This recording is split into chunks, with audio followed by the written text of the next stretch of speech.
Anong nangyari sa kapatid ko? Bakit punong-puno siya ng dugo? Hindi ko alam. Pauwi ako sa amin nang makita ko nakahandusay na lang siya sa may puno ng balete. Hindi ko maaaring direktahin ka, iho. Pero babalaan kita na mag-ingat ka sa babaeng may alagang malaking aso. Sinabi ko nang hindi basta-basta ang aswang na to. Kasi hari ito ng lahat ng mga masasamang elemento sa balat ng lupa.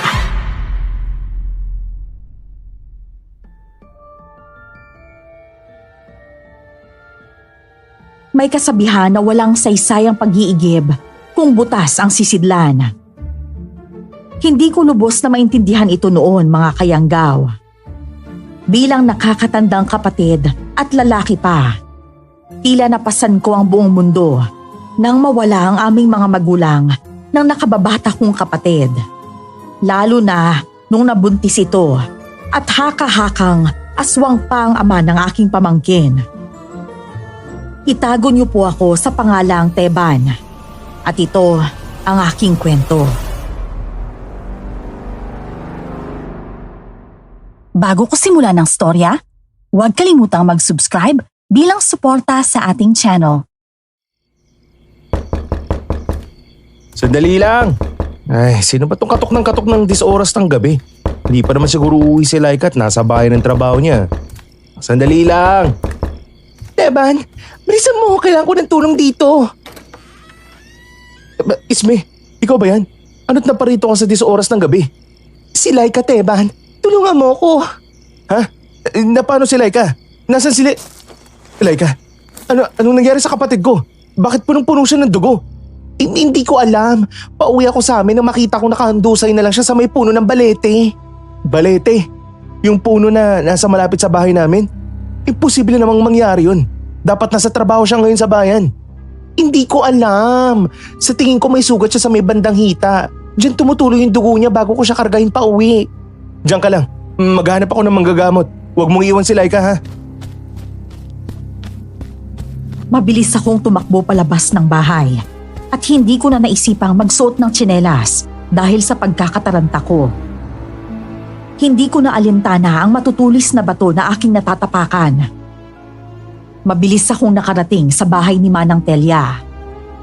Kahit nakakabulabog sa mga kapitbahay, ay kinalampag ko ang pinto ng pobreng matanda. At nang lumabas ito, ay mabilis ko itong hinila habang ipinapaliwanag ang nangyari. Habang tumatakbo kami pabalik sa aming bahay.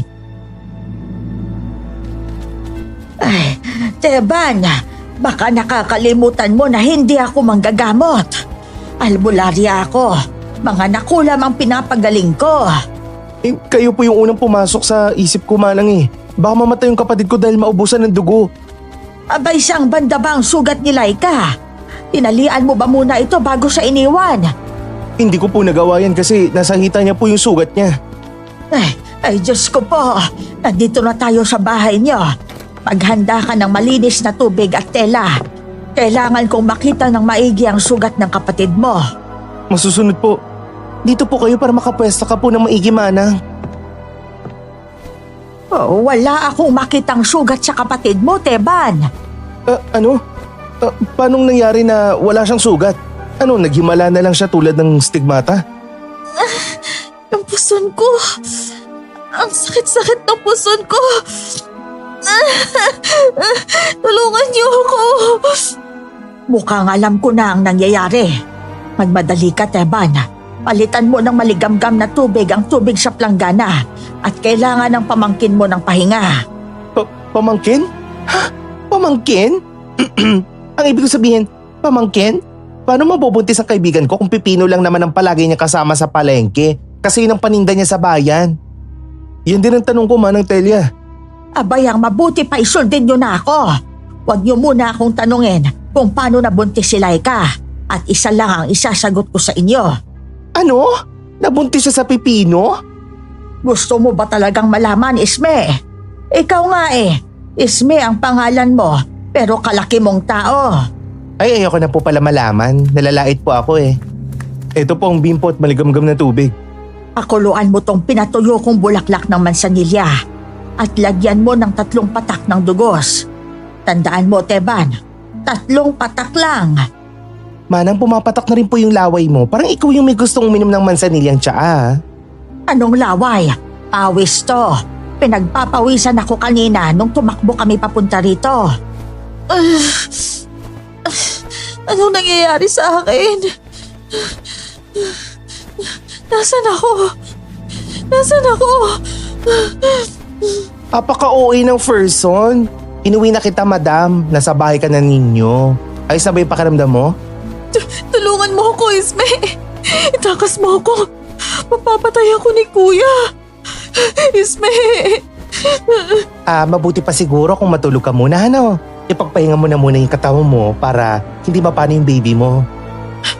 Alam mo, kung nasa bahay ako, alam rin ni Kuya?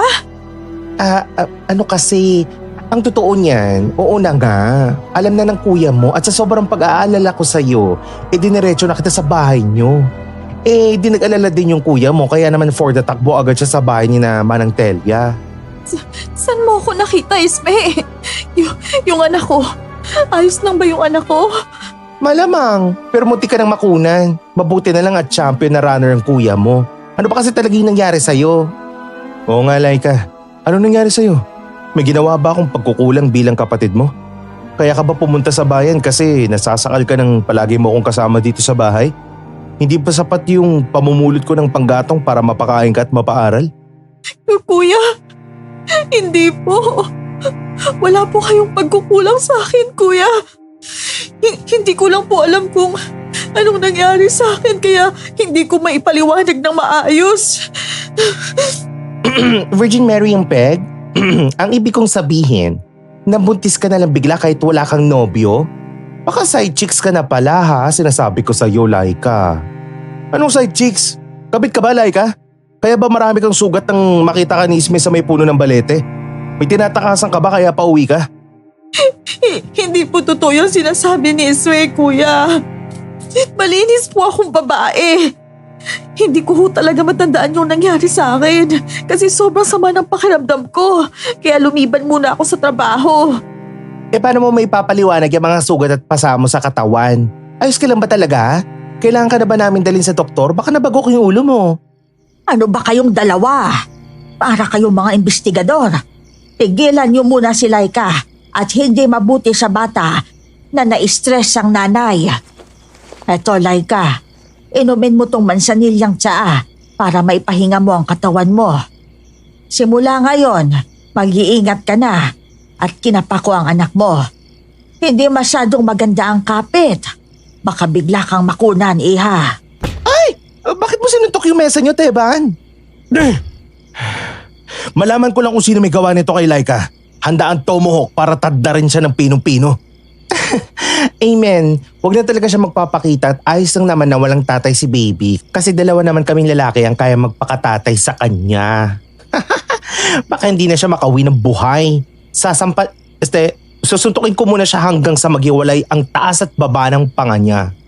Gusto niyo bang malaman kung sino ang nakabuntis kay Laika? Hindi na, Manang. Ayos na po ako. Kaya ko pong palakihin ng maayos at mag-isa ang anak ko. Bakit hindi, Laika? Kung kailangan kong ibigay kay Manang Telia ang lahat ng ipon ko, malaman ko lang kung sinong peste nakabuntis sa'yo, gagawin ko. Ang tanong, kaya mo ba talaga maghanap ng walang pangalan na tao, Manang? Parang minamaliit mo yata ako, Isme. Hindi ako naging albularya sa pangalan lang. Madami na akong napatunayan. Anong kailangan gawin, Manang? Maghanda ka ng salte na planggana, tubig, kandila at kutsara na pilak. Pupunitin ko rin ang telang may dugo sa damit ni Laika. Kumuha ka na rin pati papel. Wala ka na ubang kailangan. Gagawin ko ang lahat para makilala ang bastardo na yun.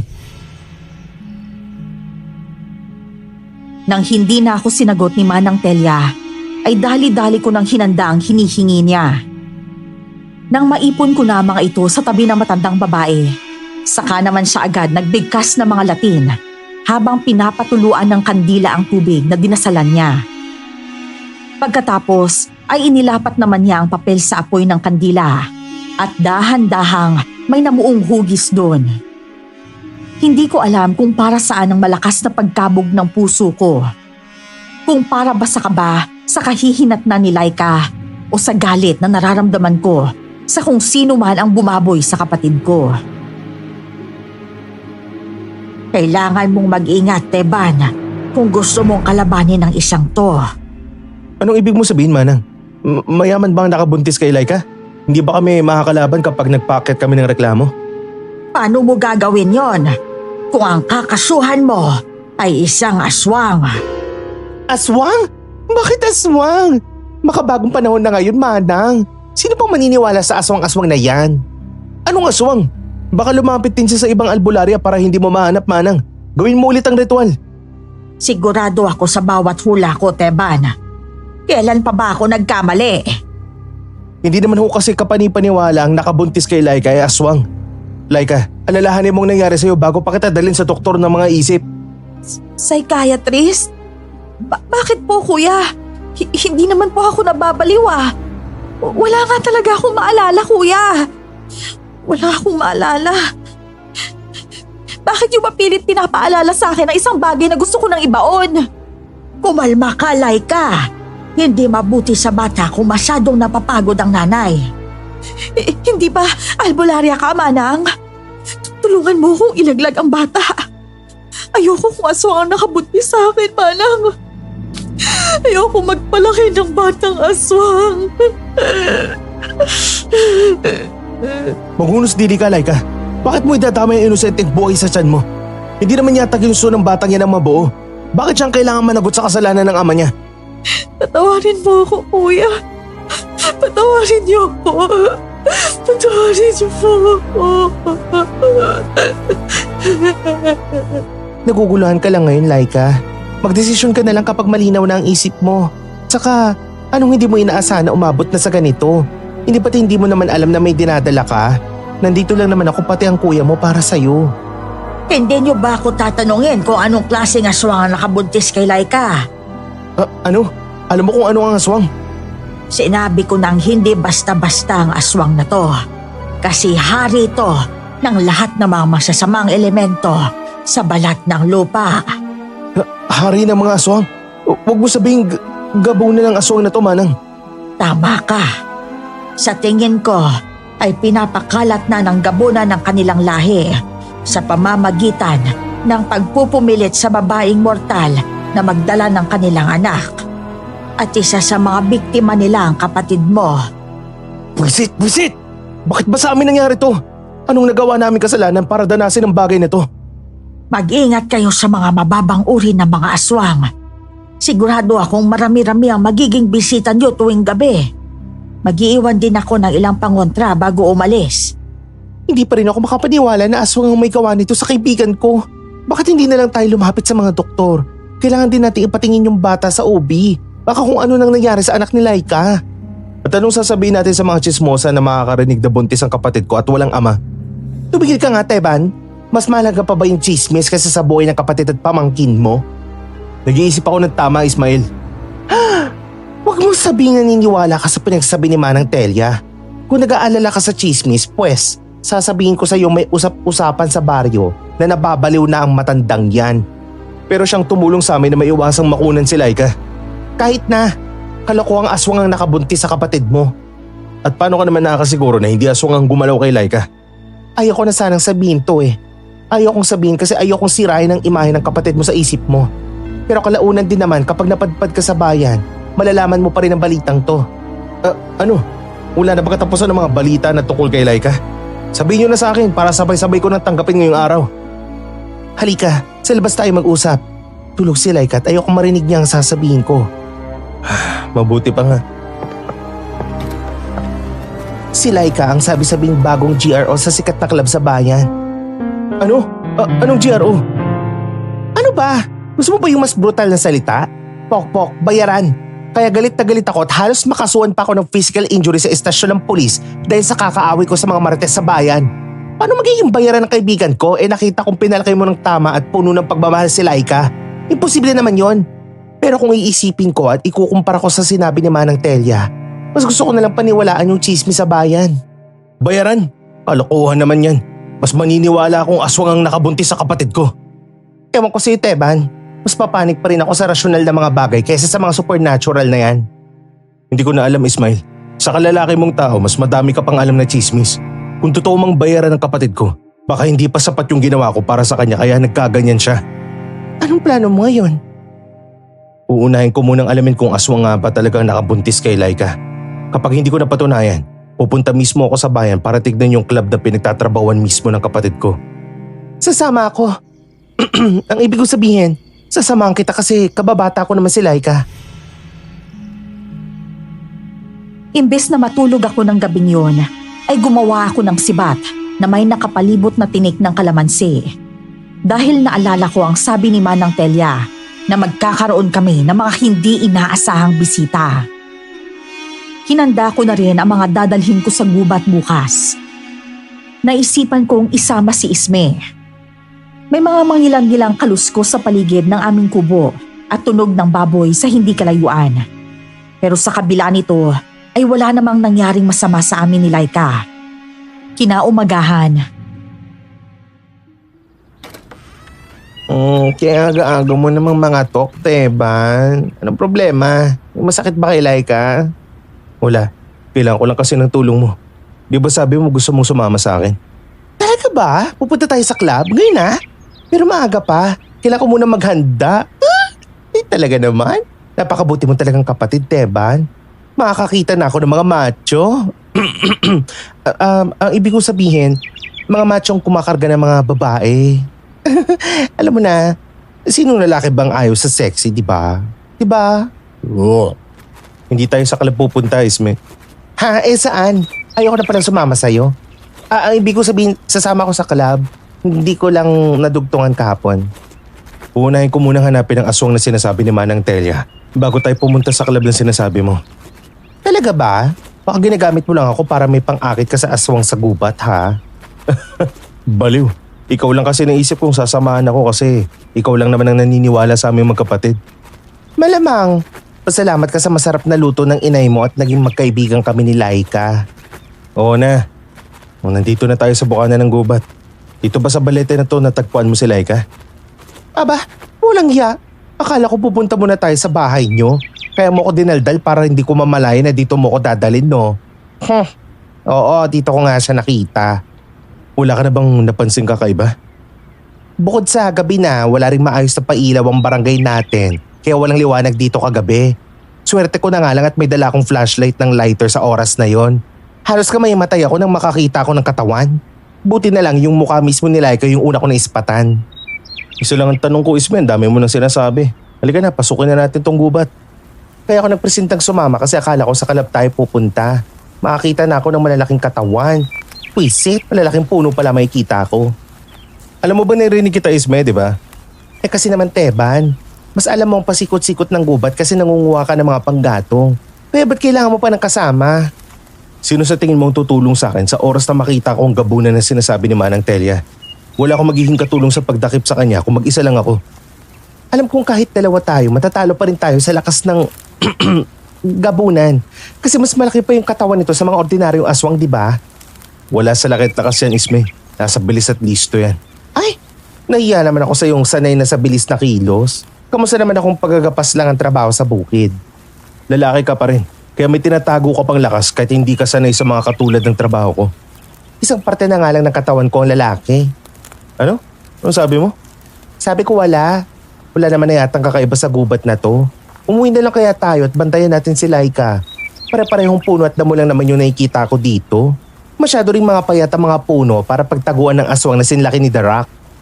Hindi pa naman naghahapon kaya maya-maya na tayo lumabas. Baka hindi nila kaya ang sikat ng araw kaya hindi sila lumalabas sa oras na to. Sumilong kami ni Isme sa isang makapal na damong nakapalibot sa putol na puno na nagmistulang maliit na kuweba. Habang tumatagal ay wala nga kaming maramdaman na kakaiba. Kaya hindi ko maiwasang magduda kay Manang Telia. Napahigpit ang hawak ko sa lata ng sardinas dahil sa galit. Nang magdadapit hapon na, ginising ko na si Isme na mahimbing na natutulog. Ano? May nakita ka na ba? Nasaan? Nasaan? Wala akong nakita, Isme. Ano ba dapat kong gawin? Maghintay pa hanggang sa dumilim o umuwi na lang muna tayo. Tinatanong pa ba yan? Siyempre uuwi. Abot na hanggang sa ibang pisngi ko yung pangangati ko sa katawan. Sinabi ko na sa yung walang gabunan false alarm lang yon. Paano kung maghintay muna tayo kahit saglit lang? Baka pagdalim ng paligid saka lumabas ang gabunan. Siya nga pala, sino yung kasama niya sa bahay kung dalawa tayo magkasama? Baliw ka, bawal magutom ang buntis. Baka nag-aalala na yun sa ating dalawa. Si Laika, lintik, paano ko nakalimutan yung kapatid ko? Magagabi na. Ha? Grabe ka naman mag-alala. Ayos lang yun si buntis, marunong naman na yun magluto ng sarili niyang pagkain. Nakagawa na nga ng bata Hindi ako nag-aalala sa pagkain niya. Nag-aalala ako na baka siya ang maging pagkain ng aswang. Ay, hala. Hindi ako naniniwala sa sinasabi ni Manang Telia na aswang ang nakabuntis kay Laika. Pero hindi naman masama kung mag-iingat tayo batay sa piling niya. Huwag ka nang dumaldal, Isme. Lisa mo ng pagtakbo. Ayoko pang maiwan mag-isa. Hindi ka maiiwang mag-isa. Nandito ako. Ha? Anong nandito ka? Nandito ako nag-iisa rin. Kaya dalawa na tayo nag-iisa. Ha? Diyos ko. Yung kinain kong sardinas kanina ng tanghali naging pawis agad. Malapit na tayo. Salamat sa Diyos. Mukhang wala naman nangyaring masama sa kapatid ko.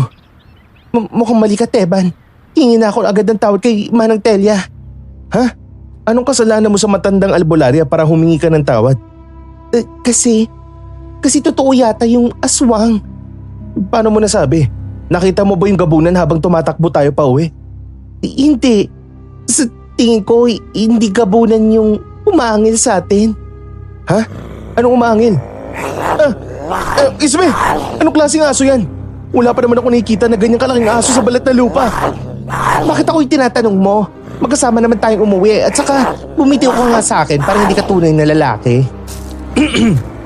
Ikaw yata ang kailangan bumitiw. Mababali na yung buto ko. Kailangan ko pang iligtas yung kapatid ko. Pero hindi naman yata si Laika yung habol ng malaking asong ulol na yan. Sa tingin ko tama ka. Ano pang hinihintay mo, Teban? Takbo na! Hindi, Isme. Sandali lang. Huwag ka tumakbo. Hahabulin tayo ng aso. Inahabol na tayo, Teban. Teban! Hindi ko pa nasasabi ang sikreto ko. Ayoko pang mamatay.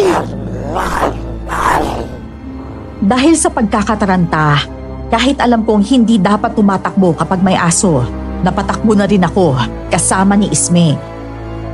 Pero nang lingunin ko ang asong humahabol sa amin, nakita kong unti-unti itong lumalaki. Mas malaki pa sa kalabaw. Matulis ang dila, mapupula ang mga mata. At higit sa lahat, para itong vampira na may dalawang matutulis na pangil na nakausli. Ang nasa isip ko na lang ay mailayo ang aswang sa bahay namin. Pero nagtaka ako nang biglang tumigil sa takbo si Ismael at masamang tiningnan ng asong aswang. Ayoko na makapaghabulan sa'yo kasi napapagod na ako. Magsapa ka na lang tayong dalawang walang yaka. Isme, huwag kang basta-basta sumugod. Isme! Ha? Tanggapin mo itong makinis kong kamao. Isme, sa tagiliran mo. Anong karapatan mo sipain ako? Hindi mo yata alam ang pwesto mo sa mundong to. Ha? Paano napunta? Napakasutil mo talagang aswang ka. Alam mong hindi mo ako kaya, kaya ang mas mahina sa'yo ang aatakihin mo. Isme, iligtas mo na lang ang sarili mo. Alagaan mo na lang si Laika para sa akin. Ano? Mas nakakainis ka pa sa aswang na to, ha? Hindi niyo ako katulong para alagaan ang kapatid mo. Isa pa, sinipa ka lang naman ng malahiganting aso na to. Malayo yan sa bituka. Nanlaki na lang ang mga mata ko habang sapo ang tinamaan kong tagiliran. Nang hawakan ni Isme ang nakalawit nitong dila at malakas itong hinila. Gumawa ng maingay na tunog ang aso na tila umaalulong. Hindi pa nakontento, malakas na sinuntok ni Isme ang katawan ng aso na nagpatalsik sa aswang sa malayo. Akala ko ay may gagawin pang kakaiba ang aswang, pero nakipagtitigan lang ito ng masama bago umiikang tumalikod at tumakbo palayo. Isme, paano mo nagawa yun? Ayos ka lang ba? Ba't bigla ka na pasalampak? Hayop! Ano nangyari sa akin? Nilabanan ko ba talaga yung malaking aswang na yun? Oo, napakalakas mo. Saka natuto magpalakas ng ganun. Sabi ko naman sa'yo, pumunta tayo sa club kasi mahilig ako sa lalaki na may malalaki ang katawan. Ganun ba? Ay, di bali na. Kailangan pa nating puntahan yung kapatid mo, baka kung ano nang mangyari sa kanya. Ayos ka lang ba? Wala ka bang masamang tama? Masakit yung kamao ko, Teban. Baka hindi pa ako makakain ng ako lang. Kailangan mo akong subuan kasi niligtas naman kita. Ano? Si Laika na lang ang pagsubuin mo. Ano ka ba? Siyempre biro lang yun. Halika na. Hindi pa pala tayo nakakalayo sa bahay nyo. Mukhang nasa labas si Laika. Sakit na tagiliran ko. Mukhang kailangan mo na naman si Manang Telia. Kuya, Isme, ano nangyari sa inyo? Wala ka bang napansin kakaiba sa bahay o di kaya mga tahol o alulong ng aso? Wala naman. Bakit? May problema ba? Malaki yung problema. At bakit nasa labas ka na 10 oras ng gabi? Hindi ba sinabi sa'yo ni Manang Telia na huwag kang labas ng labas kapag madilim na? Ano kasi, nag-alala ako. Tama, nag-alala ako sa inyo kasi kaninang umaga pa kayo wala. Hindi yan false ha? Baka mamaya ibang inaabangan mong dumating kaya ka nasa labas. Sino naman ang abangan ko dito? Parang ano ka naman, Isme. O kasi kahit naniniwala na ako sa sinabi ni Manang Telia na aswang ang may gawa niyan sa'yo, hindi pa rin nabuburo yung posibilidad na may lalaki ka. Aswang? Totoong may aswang? Pumasok na muna tayo. Masama sa buntis ang nahahamugan. Ay teka, magsasaing muna ako. Pangdalawahan lang kasi yung niluto ko kanina eh. Ha? Bakit pang 2 tao lang yung niluto mo? Ha? Kasi dalawa kayo. Isa, dalawa. Hindi mo ba isasama yung sarili mo? Kaya nga, dalawa. Isa, dalawa. Dalawa. Nakalimutan mo na ba paano magbilang matapos mong maaksidente, Laika? Hindi naman ako na-aksidente, kuya eh. Kumain na nga kayo. Merong lechon dyan. Ay, leche. Hayaan mo na, Isme. Ipagtatanong na lang natin kay Manang Telia kung anong nangyayari kay Laika. Ipadoktor mo na yan, Teban. Masama na yung hulog niyang kapatid mo. Hindi naman kasi problema ang pagpapadoktor eh. Ang iniisip ko lang, hindi nakakasyang ipon ko sa panganganak ng kapatid ko. Wala rin akong panggatas at lampin sa bata. May punto ka naman pero kagabi lang parang handa mo pang sayangin yung ipon mo ha. Sige na nga, hindi na kita kukulitin. Tutulong na lang akong alagaan tong lukaret kong kaibigan. Wala rin namang maghihintay sa akin sa bahay eh.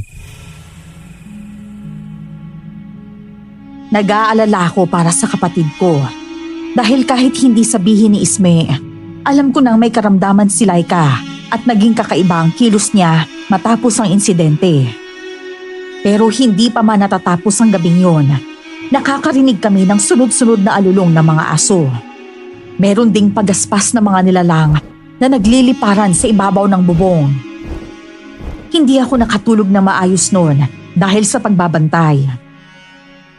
Kinaumagahan, pumunta ako sa bahay ni Manang Telia. Oh, Teban, ang aga mo namang pumunta dito sa bahay. Magandang umaga din po, Manang Telia. Kailangan ko po kasi ulit ng tulong mo eh. Nananakit ba ang tagiliran mo? May bakas pa ng dugo to. Kaunting gasgas lang naman po yung natamo ko kagabi. Aba, anong nangyari sa'yo kagabi, Teban? Sinubukan ko po kasing hanapin yung gabunan na sinasabi mo sa gubat. Ano? Nababaliw ka na ba? Hindi ba sinabi ko naman sa'yo kung gaano kalakas ang gabunan? Patatalino sila at sila ang tinuturing na mga hari ng aswang. Ilang beses ko na bang sasabihin sa'yo to, Teban? Pasensya na po. Gusto ko na naman kasi mabigyan ng hustisya yung nangyari sa kapatid ko. Kaya huwa ko nandito ulit kasi gusto ko ulit patignan si Laika, Manang. Abay, mag-usap na lang tayo habang nasa daan. Ano ba talaga ang nangyari sa'yo kagabi? Mabuti na lang at hindi masama ang tama mo. Ay, yun ba ang umatake sa'yo? Eh, Diyos ko, ngayon ko palang narinig ang klase ng aswang na yan. Pero, paano ka inatake, Teban? Buti at nakatakas ka. Kasama ko si Ismail kagabi. Sa katunayan po, siya ang nagtaboy sa aswang. Ano? Yung lalaking malambot ang kilos. Anong nangyari na siyang nakatalo sa aswang na nakita niyo? Pero wala naman sa itsura ni Isme na kaya niyang makatalo ng aswang.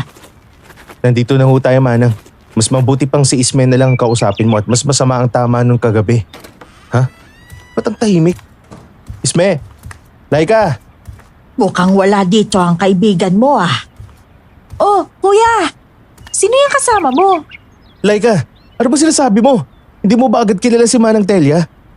Manang, pasensya na po sa inaasal ni Laika. Ito ho yung sinasabi ko sa inyo na parang nawawala na siya sa katinuan sa paglipas ng araw. Gaya ng sabi ni Manang, ay nanatili nga siya sa bahay namin ang gabing yun. Kaya naman nakatulog ako ng saglit bago ako nagising sa sigaw ni Laika sa gitna ng gabi. Kasabay ng malakas na pag-iyak ng kapatid ko ay ang pagbuhos ng ulan. Sunod-sunod din ang kulog at malalakas na pag-alulong ng mga aso. Natataranta kaming bumangon ni Manang at mabilis nitong nilapitan si Laika. Hinipo nito ang tiyan ng kapatid ko. Akmang pupuntahan ko sila nang parang may bumanggang malaking bagay sa pinto namin. At nang sumilip ako, laking gulat ko na ang parehong asong sumugod sa amin ay siyang may gawa ng malalakas na kalabog. Manang, nasa labas ang aswang. Anong gagawin ko? Huwag kang mataranta, Teban. Natataranta rin ako dahil sa'yo. Kuya, sakit ng tiyan ko. Kuya, tulungan mo ako. Maglalagay ako ng mabibigat na bagay sa harap ng pinto para hindi matulak ng aswang. Hindi niyan kakayanin ang lakas ng aswang. Anong gagawin, Manang? Anong gagawin? Lagyan mo ng nakabaliktad na walis tingting para hindi na makapasok ang aswang. Magbudbud ka rin ng bawang at asin sa buong paligid, sa may bintana at sulok ng bahay. Ang sakit, kuya. Ano to? Dugo? Kuya, tinudugo ako. Teban, kumuha ka ng maligamgam na tubig. Ang mansanilyang tsaa, initin mo rin. Hindi na kami magkantaugaga ni Manang sa pag-aasikaso kay Laika. Samantala, tila lumipat sa bubong namin ang aswang at pilit na sinisira ang pawid. Kaya naman kinuha ko ang aking tomahawk at sinundot ang mukha ng aswang na sumilip sa siwang. Nagresulta ito sa malakas na pag-ungol. Pero imbis na matakot at umalis, tila mas lalo pa itong nagalit. Makulit kang aswang ka. Hindi ako papayag na mas lumapit ka pa sa kapatid ko hanggat humihinga pa ako. Teban, yuko! Anong gagawin mo, Manang? Ba't sumasampa ka sa likod ko? Tanggapin mo tong langis kong aswang ka. Itinataboy ko ang mga masasamang elemento sa bahay na to. Lubayan mo si Laika. Ayos na ho ba, Manang? Wala na ba yung aswang? Wala na. Magmadali ka, Teban. Naitaboy ko na ang aswang, kaya kailangan na nating tulungan ng kapatid mo. Yung bata, ano nang mangyayari kay Laika, Manang? Bakit tumahimik siya? Pinindot ko ang batok niya para makatulog na muna. Pag lalo siyang umiyak, baka tuluyan na ang malaglag ang bata sa sinapupunan niya. Ihanda mo na ang pinapahanda ko, Teban. Eto, Manang, mabuti na lang at hindi sa kusina umatake ang aswang kaya hindi na paano yung iniinit kong mansanilyang tsaa araw-araw. Siguradong sasakit ang batok ng kapatid mo bukas, Teban. Lagyan mo na ng bimpo na ibinabad sa maligamgam na tubig para hindi ito mangitim. Oho, hindi mo po ba alam kung anong klaseng aswang yung malaking asong yun, Manang? Hindi mo po ba alam kung paano itaboy yung ganong klaseng aswang? Kung mabibigyan pa ako ng mahabang panahon para makapagsaliksik sa ganong klaseng aswang, baka may makuha pa akong impormasyon. Pero kailangan po namin ng pangontra ngayon at baka bumalik na naman yung aswang na yun bukas. Sa ngayon, gamitin niyo muna ang mga ginamit nating pangontra sa aswang. Pero nakita niyo naman na kaunti lang yung talab nito sa aswang na yun. Kaya niya pang talunin yung bubong namin. Baka hindi ko na mamalayan, nakatabi na pala namin yung aswang na yun. Huwag kang mag-alala. Bukas na bukas din, maghahanap ako ng sagot sa mga tanong natin. Sa tingin mo ba, Manang, aswang pa rin ba ang may gawa sa pagdurugo ni Laika? Hindi ko alam. Dahil to sa pagod at sobrang pag-aalala. Sobrang pag-aalala? Tulog naman ho siya kanina. Paano siya makakapag-alala? Hayaan mo na, Teban. Huwag ka ng maraming tanong dyan. Ang importante naman ngayon, ligtas ang kapatid at pamangkin mo. Nahirapan ulit akong makatulog ng gabing yun. Kinabukasan, maaga kaming bumangon ni Manang Telya at nag-iwan siya ng ilang bilin bago umalis para magsaliksik raw. Hinatid ko ng tingin ang matandang babae at inakay ko na rin ang kapatid ko para kumain. At habang kumakain kami ng agahan, dumating si Isme na nagpainit sa ulo ko. Laika, Teban, may dala akong prutas para sa inyo. Isme, walang iya ka. Ay, bakit mo ko sinapak, Teban? May kasalanan ba ako? Hindi mo man lang ako inintay bago mo iwan ng kapatid ko. Ano klase kang kaibigan? Alam mo namang may aswang na nag-aabang sa kapatid ko, di ba? Nawawala ka na ba sa katinoan? Alam mo kailangan ko rin magtrabaho. Kasi saan ako kukuha ng pera kung pati umaga nakatunga nga lang ako dito? Mag-isip ka nga. Tatlo tayo magugutom nito eh.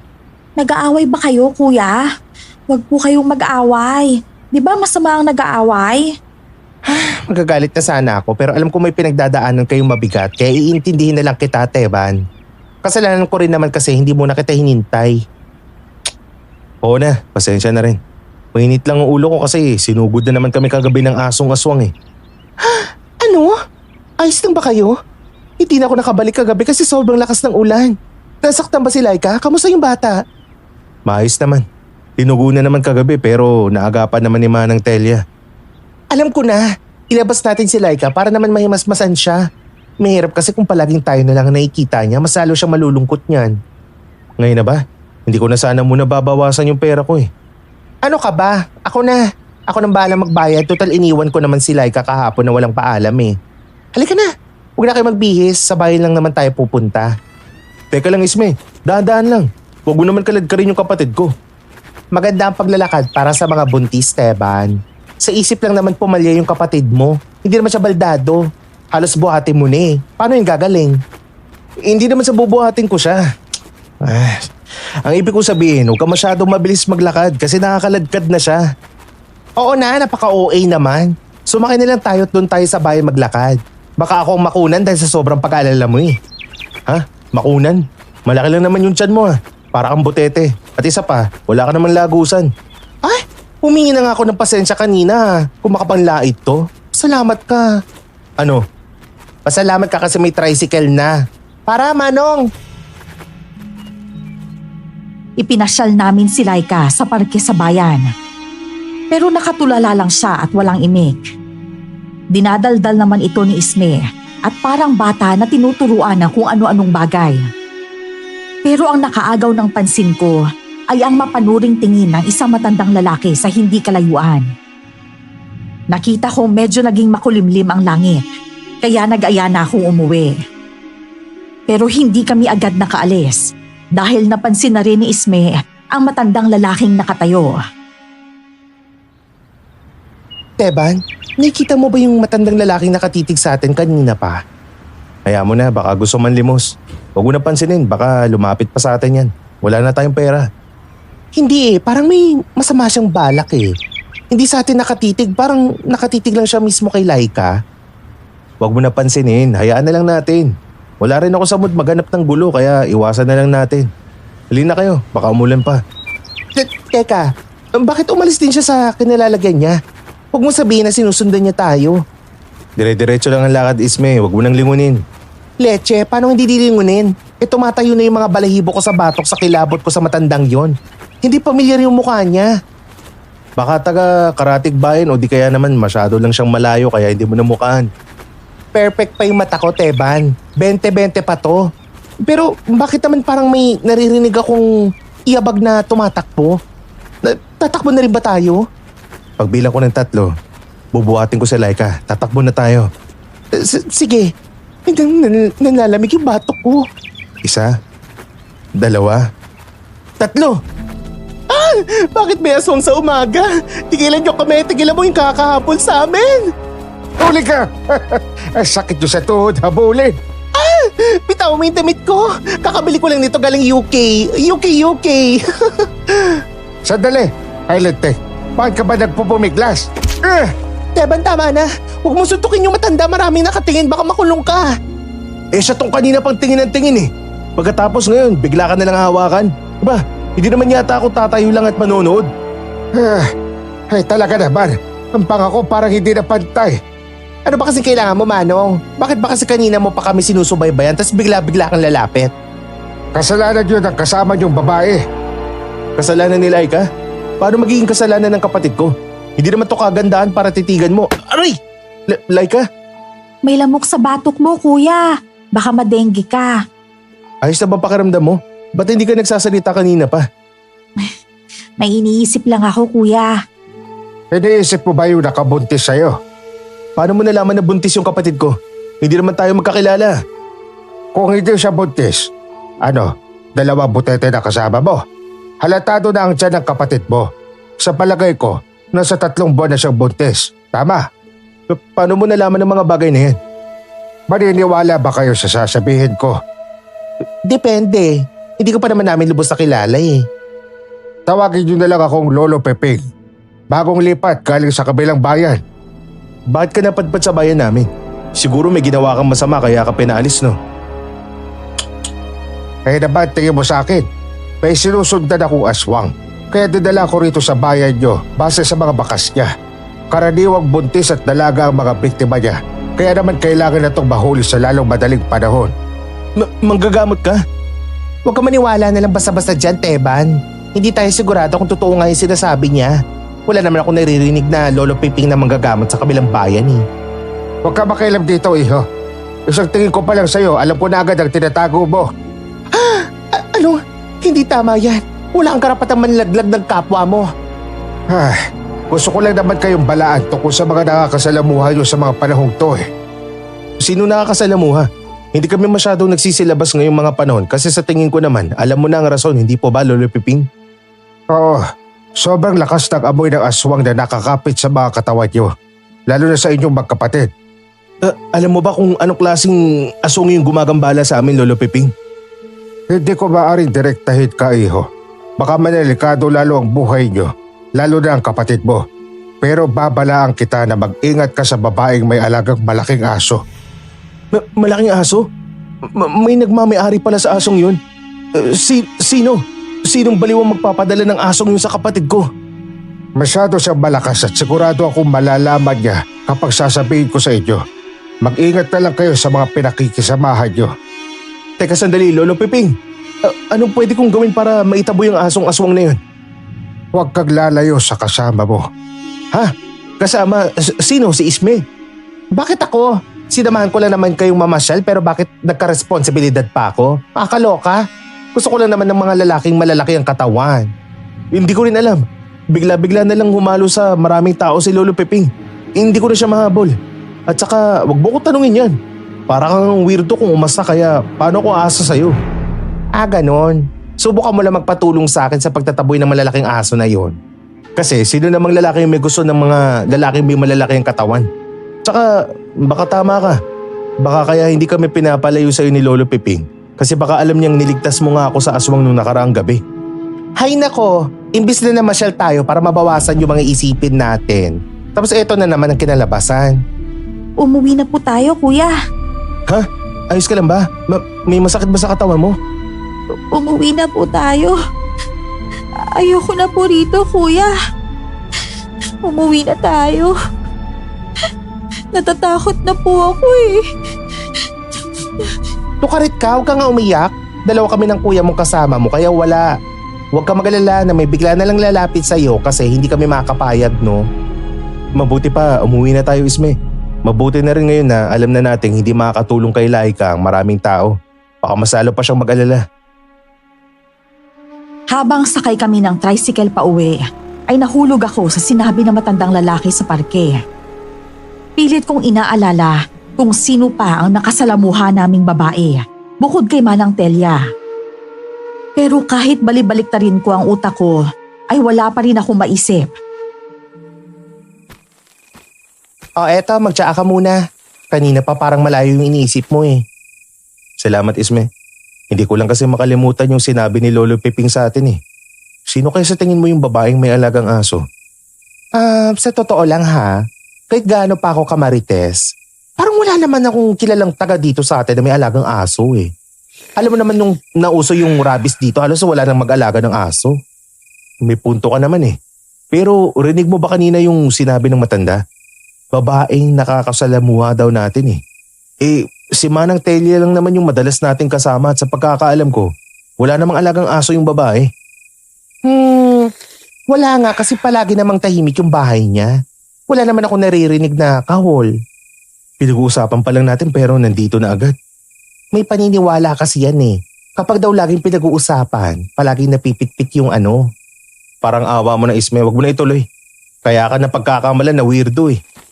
Oh, mukhang malalim yata ang pinag-uusapan nyo. Asan si Laika? Magandang hapon po, Manang. Nasa loob po si Laika. Nagpapahinga na kaya lumabas na muna kami para makapagpahangin. Mabuti naman. Mananatili din muna ako sa gabing to para bantayan ang lagay ni Laika. Ganun po ba? Kamusta naman po yung paghanap niyo ng impormasyon tungkol sa asong aswang? Naku, pasensya ka na, Teban. Pumunta na ako sa mga kapwa ko albularyo at albularya. Pero hindi rin daw nila alam kung anong klaseng aswang to. Paano to? Mukhang may kipagpisikalan na naman tayo sa asong yun para mataboy siya. Hindi pa nga magaling yung kamao ko eh. Huwag mong kalimutan yung sinabi ng matanda kanina sa parke. Sino naman ang may sira sa ulo na mag-aala superhero para makapagligtas ng ibang tao? Ikaw, nakalimutan mo na bang niligtas mo ako nun? Pasis-pas sabi nila. Sinong matanda sa parke? Wala naman po Manang. Dating kakilala lang na nakita namin kanina. Ay, ganun ba?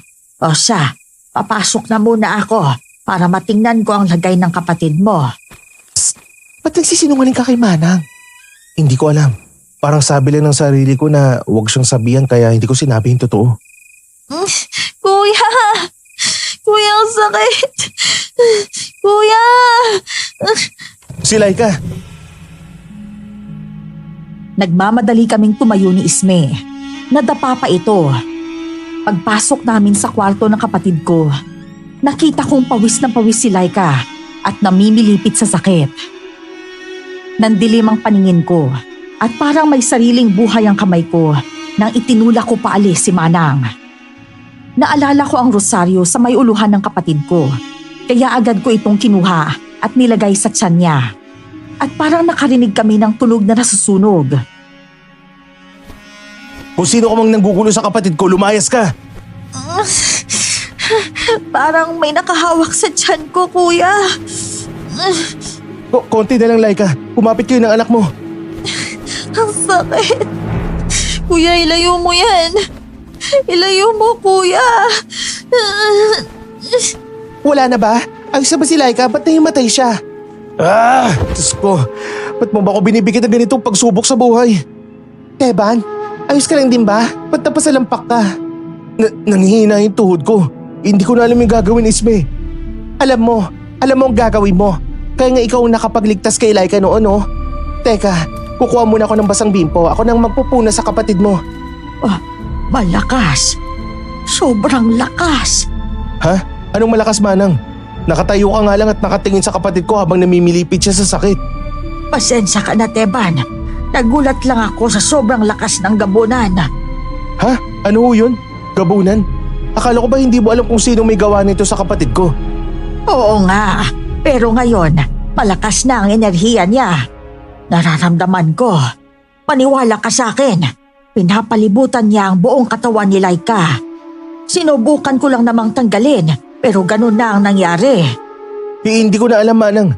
Mawalang galang na ho pero pwede ho bang iwan niyo muna kami? Andito naman si Isme. Kaya na ho namin dito ngayong gabi. Paniwala ka sa akin, Teban. Nagsasabi ako ng totoo. Ang kulit ng lelang mo, Manang Telia. Sabi na umuwi ka na muna eh. Ano gusto mo, kalad ka rin pa kita? Magsisisi ka, Teban, dahil hindi ka naniwala sa akin. Isa, mawawalis na kita palabas. Tama ba itong ginagawa ko, Isme? Hindi ko na alam kung pang ilang buntong hininga na natin to pero wala namang mawawala sa atin kung maniniwala tayo sa sarili natin, di ba? Ayos lang yan. Hindi ko maiwasang kutuban, Isme. Naguguluhan ako sa sinasabi ni Manang Telia. Noong una, tinanong ko siya kung ang aswang ba ang may gawa nito kay Laika. Pero sabi niya ay pagod daw at sobrang pag-aalala. Pero ngayon sinasabi niya na aswang ang may gawa ng lahat ng to? Ganun na nga. At ang gabunan din daw may gawa nito. Habang sinasabi niya yun, parang wala siya sa sarili niya. Nakatayo lang siya at nakatitig habang namimilipit sa sakit ng kapatid ko sa harap niya. Ano? Siya na yata yung kailangan ipasok sa mental eh. Nababaliw na ba siya? Kung totoo nga may kabunan at marinig siya, magpaalam na siya sa buhay niya ngayon. Walang yung matandang yon. Kaya nga siya pinapunta dito. Hindi ko na alam kung tama bang pinaalis ko yung kahuli-huli ang mapagkukuhanan natin ng tulong, Isme. Kung ganyan naman palagi naasta nung matanda, walang masama sa pagpapalayas mo. Ang sabi mo pa nga, kaya naman nating dalawa itabo yung aswang na yon. Ha? Hindi ba yun yung dala ni Manang Telia kanina? Yung itim na libro ba? Ay nako! Mabuti nang maisauli agad natin yan para wala na siyang rason na bumalik dito. Mabuti pa nga. Ako nang bahala. Huwag mong iwan si Laika, Isme, ha? Dala-dala ko ang libro nang lumabas ako sa bahay namin. Pero nanindig ang balahibo ko nang mapansin ko ang kakaibang katahimikan sa paligid. Nilibot ko ang paningin ko at napansin kong parang may nakatitig sa akin. Sa kaba na baka ang asong aswang ang susugod sa akin ay walang pag-aalinlangan akong tumalikod para sana bumalik sa bahay. Pero hindi ko inaasahan na makikita ko ang asong aswang na nakatayo sa hindi kalayuan at katabi nito ang isang figura ng babae. Anong kailangan mo sa amin? Huwag kang magkakamaling lumapit. Ikaw ba may kagagawan ng lahat ng mga kababalaghan sa amin? Akala ko mapapakinabangan ko pa kayo ng matagal. Kaso, napakadamot niyo naman. Anong napakadamot? Wala akong naalala na may nakiusap o nanghihingi sa amin nitong mga nakaraan. Ano ba talagang kailangan mo? Ibigay niyo na lang sa akin ang bata sa sinapupunan niya. Baliw ka. Anong klaseng taong papayag sa gusto mo? Ipakita mo yung mukha mo. Huwag kang magtago sa balabal. Hindi pa ito ang tamang panahon para magpakilala. Pasalamat ka at konting kulam lang ang ginagawa ko sa kapatid mo. Kawawa naman ang alaga ko. Ilang araw na siyang natatakam sa masarap na pagkain na nasa bahay niyo. Hindi pagkain o kung ano man ang kapatid at pamangkin ko. Hindi ako makakapayag na may mangyaring masama sa kanila. Ako muna makakalaban niyo. Kahit sabihin ko sa'yong wala ka talagang kaalam-alam sa nangyayari at niloloko ka lang ng mga nakapaligid sa'yo? Teban, sino yung kausap mo? Mama Mia? Siya ba yung amo nung asong aswang? Huwag kang mangialam dito na tila hindi ka rin mapagpanggap. Ano? Sino ka para sabihin yan? Hindi pa ako naglaladlad kasi hindi pa ako handa pero to mga to ayaw niyo akong tantanan. Isbe, ang sabi ko wag mong iwan si Laika.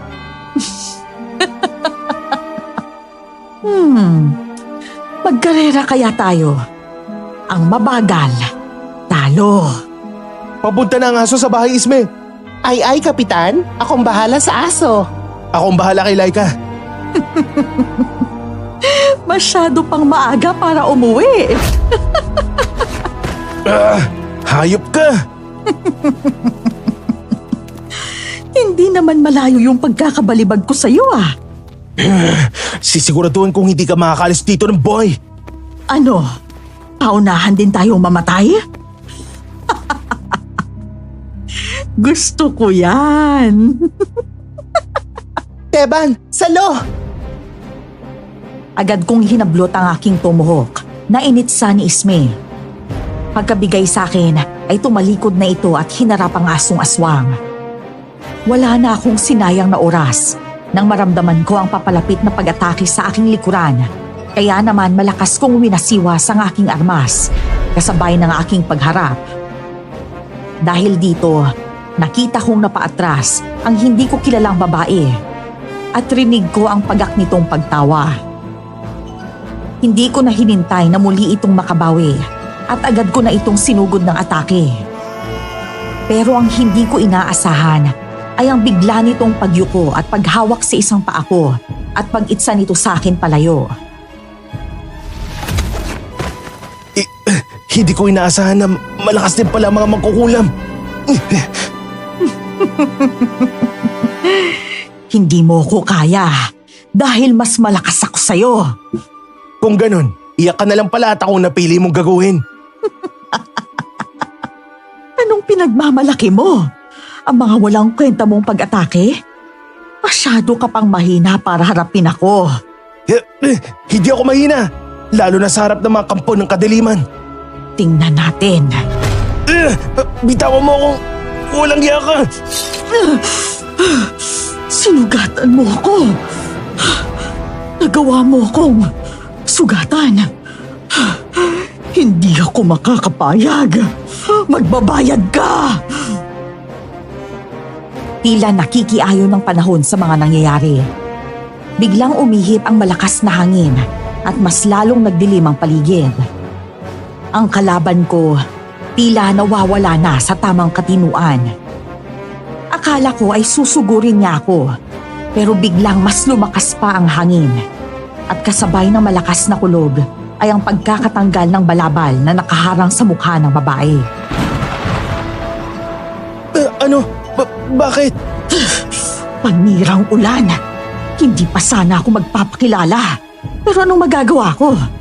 Mukhang gusto na talaga ng tadhana na mawala ka sa mundong ibabaw. Manang Telia, anong ibig sabihin nito? Ikaw ang mangkukulam at ang may alaga sa asong aswang? Sa wakas, hahayaan pa sana kitang magduda hanggang sa magawa ko ng makuha ang anak ng kapatid mo. Pero kailangan ko na yatang mag-iba ng plano. Ikaw ang may kagagawa ng lahat ng to? Sinasabi ko na nga ba, hindi mali ang kutob ko na may mali sa'yo. Hindi ka naman magkakaroon ng kutob kung hindi ka sinabihan ng pakialamerong matanda na yon. Pagkatapos ko kayong patayin lahat, siya naman ang isusunod ko. Bakit mo to ginagawa, Manang? Wala akong ginagawang kasalanan sa'yo. Hindi ba't kayo mga mangkukulam? Hindi nyo kami magagawang pagbuhatan ng masama kapag wala kami ginagawang mali sa inyo? Pero ano to? Paano ka nakakasiguro na wala kayong ginawang masama sa akin? Mali. Mali kayo. Bakit hindi mo tanungin ang magaling mong kapatid? Bakit hindi mo tanungin ang mapagpanggap mong kapatid? Alam kong buntis si Laika pero wag mo siyang idadamay sa galit mong walang katuturan. Wala kang alam. Bigla niya akong sinuntok at tumilapon ako. Nang makatayo na ako, agad kong tinakbo ang pagitan namin ni Manang Telia. At sa isang wasiwas ko dito, ay hindi na nito nagawang makaatras dahil sa nag-uumapaw nitong emosyon. Natamaan ng matanda sa kaliwang balikat nito pababa sa may kanang bewang. Pero ang hindi ko rin inaasahan ay ang mabilis nitong pagkalmot sa leeg ko. Akala ko'y katapusan ko na. Nang bigla na lang may malakas na tunog ng paghampas ng hangin. Gulat na gulat ako nang makita ko si Lolo na may hawak na latigo. Tigilan mo mga bata, baliw na magkukulam. Maghanap ka ng kalabang kaya kang tapatan. Kahit kailan talaga, pakialamero kang matanda ka. Magbabayad kayong lahat. Asbo, halika na. Kailangan na muna nating tumakas. Sige lang, tumakbo ka ulit gaya ng palagi mong ginagawa sa tuwing nakikita mo ko, Telia. Sa susunod, hindi na ako tatakbo. Teban, Diyos ko, ayos ka lang ba, Teban? Malakas yung awas ng dugo sa leeg mo. Salamat po, Lolo Peping. Akala ko talaga, hindi na ako aabutan ng sikat ng araw. Itira mo yung lakas mo mamaya habang ginagamot kita. Isme, si Laika, kamusta yung kapatid ko? Ayos lang yata si Laika. Kasi hindi naman siya nagising kahit malalakas yung kalabugan namin ng asong aswang kanina. Pero napansin ko kasing nanginginig siya kaya mas mabuti na rin patignan natin kay Lolo Peping. Tatapusin ko lang ang panggagamot kay Teban at titignan ko ang kalagayan ng babaeng kapatid niya. Ano pong kailangan kong gawin, Lolo Peping? May tutulong ba ako sa inyo? Kumuha ka lang ng palanggana na may malinis sa tubig, pati na bimpo, para malinisan na muna natin ang sugat sa leg niya at matahi ko ito. Kuya! Ang sakit. Ayos ka lang ba, kuya? Huwag ka mag-alala. Ayos lang ako. Ha? Ayos ka lang ba, Laika? Para nanginginig ka pa kanina habang tulog na tulog ka. Ba't gising ka na ngayon? Ha? Narinig ko kasi yung boses ni kuya eh. Pero yung mga kalabog kanina, hindi. Weird mo ha. Eto po, Lolo Peping, yung mga hinihingi mo. Lilinisin ko lang ang sugat ni Teban ng mabilisan at titignan ko na kung anong problema sa kapatid mo. Anong sinasabi niyo? Hawak ng matandang yun yung katawan ko? Hindi pwede. Hindi ako makakapayag. Si Manang Telia lang ang gusto ko.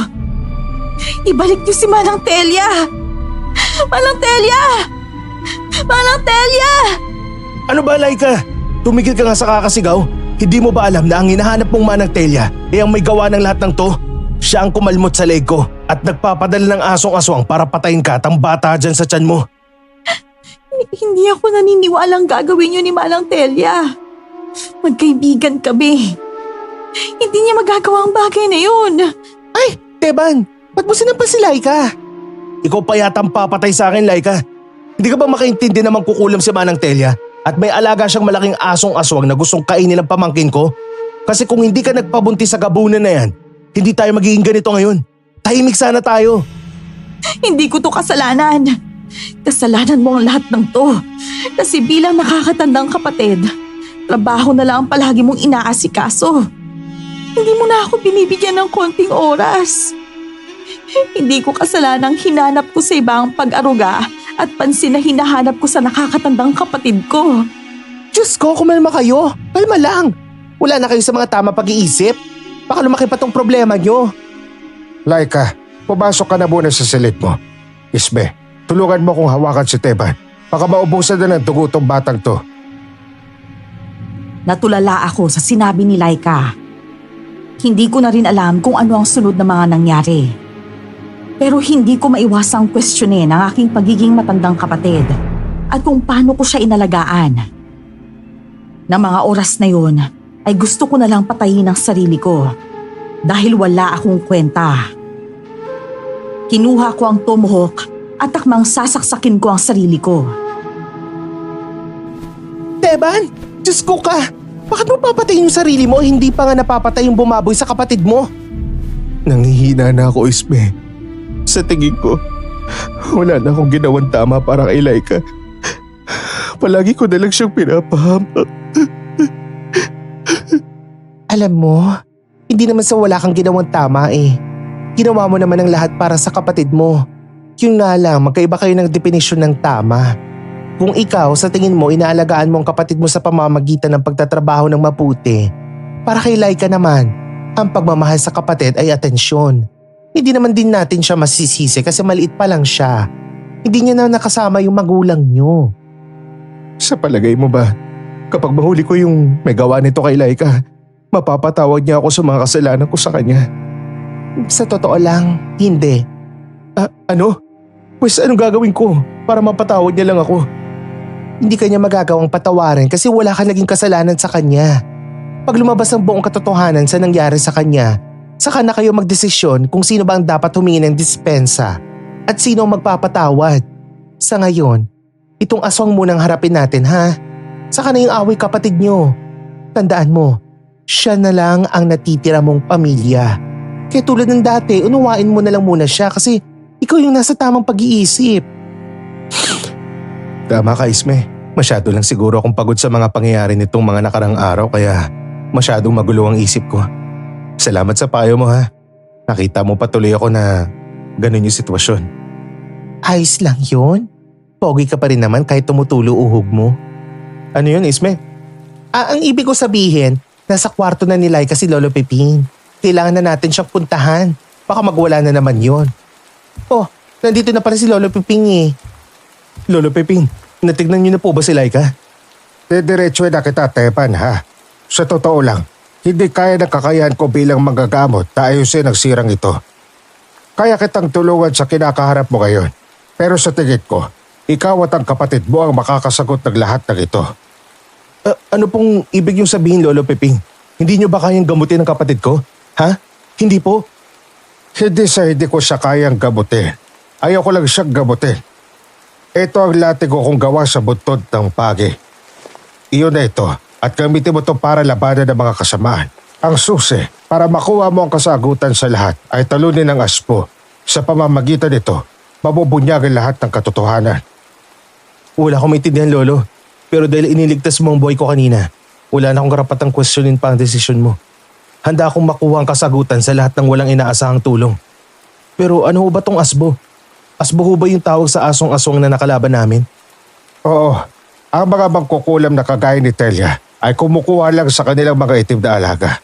At dahil malaki at malakas ang asbong ito, Sigurado akong malakas din si Telia. Kaya ito ang una mong patayin. Ako na ang bahalang tumulong sa iyo sa mga susunod mong gagawin. Hindi ko pa rin akalain na magkukulam nga si Manang Telia at kampon pa siya ng kadiliman. Sinasabi ko na nga bang mga walang katuturan ng mga kwento niya. Pero Lolo Peping, totoo po bang gabunan ng nakabuntis sa kapatid ko? Ako ba talaga sasagot yan? Wala yata ako sa lugar para magpudyag ng mga kanya-kanyang sekreto. Bahala na kayong humukay sa mga katotohanan. Tutulungan ko lang kayo sa proseso nyo. Mukhang hindi pa tapos ang gabi natin ha. Hindi pa rin tumitila ang ulan at mukhang nakakuha na ng lakas si Manang Telia at ang alaga niya. Teka lang Teban, may kailangan kayatang malaman bago ka sumugod doon. Hindi na kailangan Isme. Alam ko naman nang nagtatago ka lang sa katauhan mo eh. Alam mo ang totoo kong katauhan? Oo naman. At tanggap kita kahit bakla ka. Huwag ka mag-alala. Teka lang, hindi yun ang ibig ko sabihin Teban. Sadali lang. Hindi ko na pinakinggan si Isme at mabilis ko nang pinulot ang aking tumuhok at latigo na bigay ni Lolo. Napansin kong bukas ang pintuan namin. Nilapitan ko yon.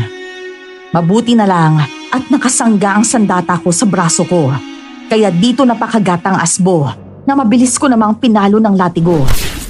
Galit itong napatingin sa akin at umatras. Pinaghandaan niyo palang pagbabalik ko. Ano? Susugurin niyo ba ako sa pamamahay ko? Huwag ka na masyadong maraming sinasabi matandang baliw. Kailangan lang talagang wakasan ng lahi mo. Bakit hindi ang gabunan ang unahin mo? Isang mababang uri lang ako. Kaya baka pwede mo akong pagbigyan. Ikaw na matanda ka. Naririnti na ako sa kakagabunan mo ha. Ako ang harapin mong walang yaka para matapos ang lahat ng to. Wala akong nabubuntis at wala akong bubuntisin para magkalat ang lahi ko kasi bakla ako. Lalaki ang gusto kong walang yaka. Kung maghahanap ka na nga lang ng rason para makagawa ng kasamaan, hindi mo pa inayos. Ang likod ko. Bagay yan sa'yong sinungaling ka. Hindi ko papatulan si Laika. Ang kuya niya yung bet ko. Kinabagay sa'yo. Tikman mo suntok ni Tarna. Tama na. Tama na. Tama na ang pamamahiya mo sa akin. Fast learner ka pala eh. Hayya! Akala mo ba, ikaw lang ang pwedeng umatake? Ha? Kahit bakla ako, gabunan pa rin ako. Baliw kang thunders ka, di mo pa rin ako kaya. Kung hindi kita kaya, pwes, hindi ako nag-iisa. Asbo, sugurin mo siya. Teban, mamaya na ako magpapaliwanag sa'yo, Sweetie Pie. Tulungan mo muna ako. Nagulat ako nang sabihin ni Isme ang kanyang totoong katauhan. Agad naman akong bumalik sa tamang wisyo nang malakas akong tinapik ni Lolo. Kaya naman, mabilis kong tinakbo ang pwesto ni na Isme at Manang Telia. Mahigpit kong hinawakan ang buntot ng malaking aso at saka ko ito binalibag palayo.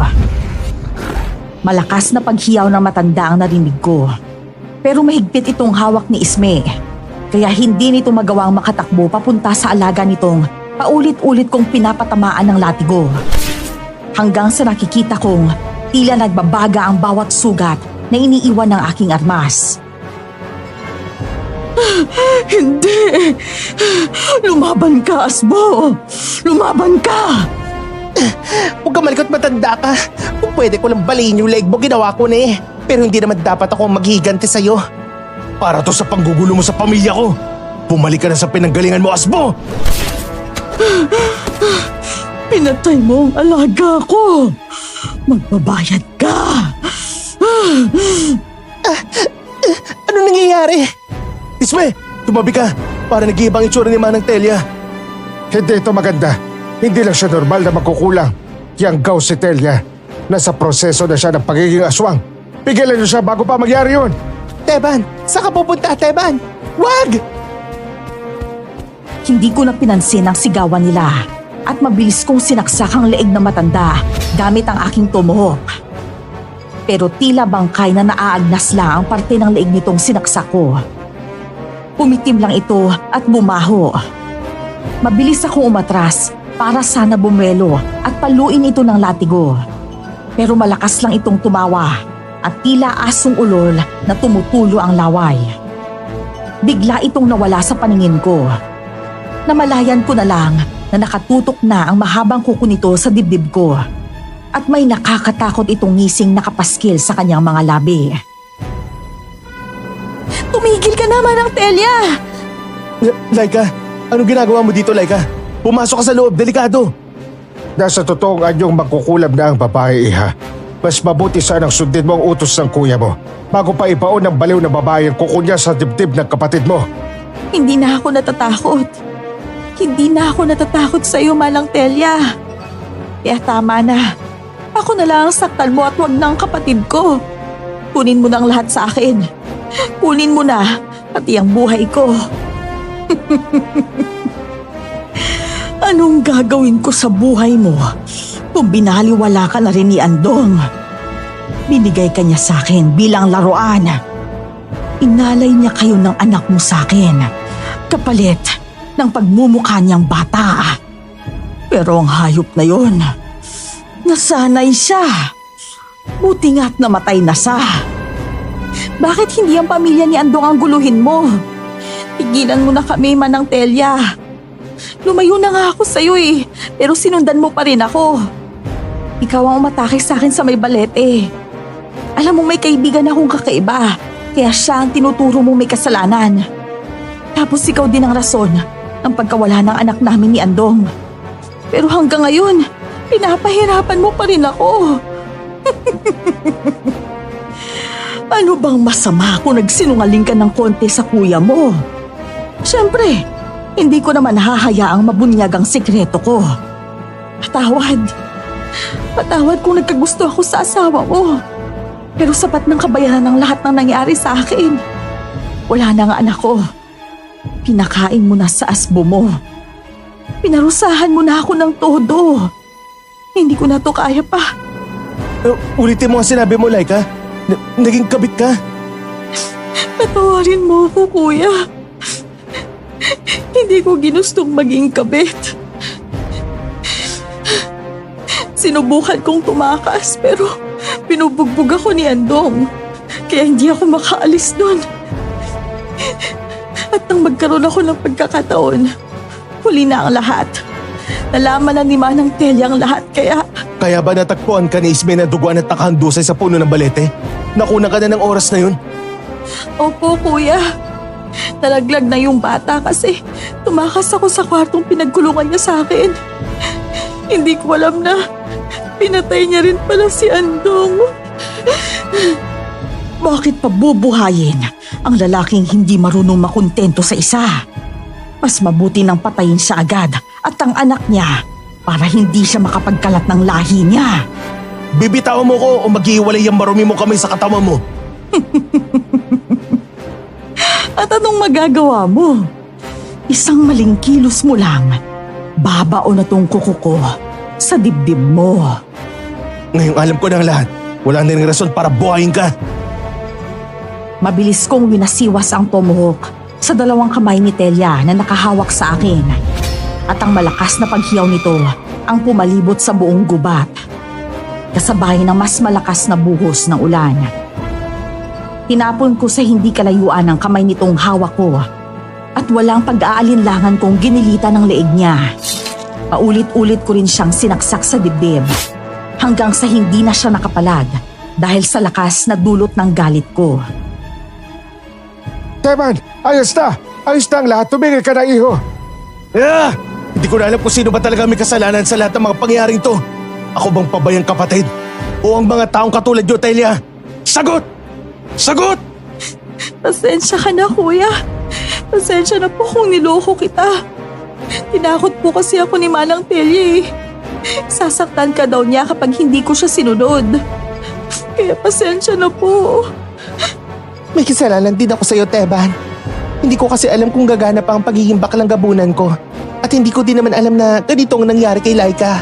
Kung alam ko lang, napigilan ko sana ang lahat ng to. Ayos na yan, mga anak. Ang importante, nalaman nyo na ang mga sagot sa tanong nyo. At darating ang araw na mahanap nyo na rin ang kapatawaran sa isa't isa.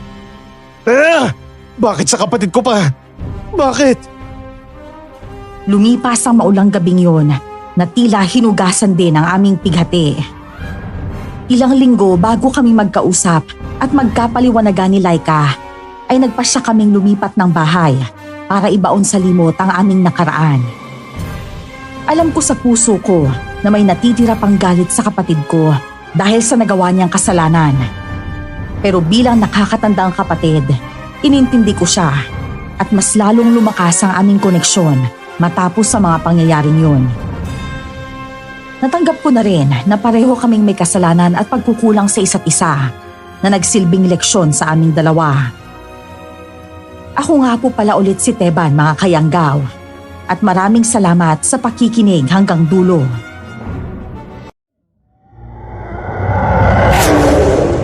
Anong nangyari sa kapatid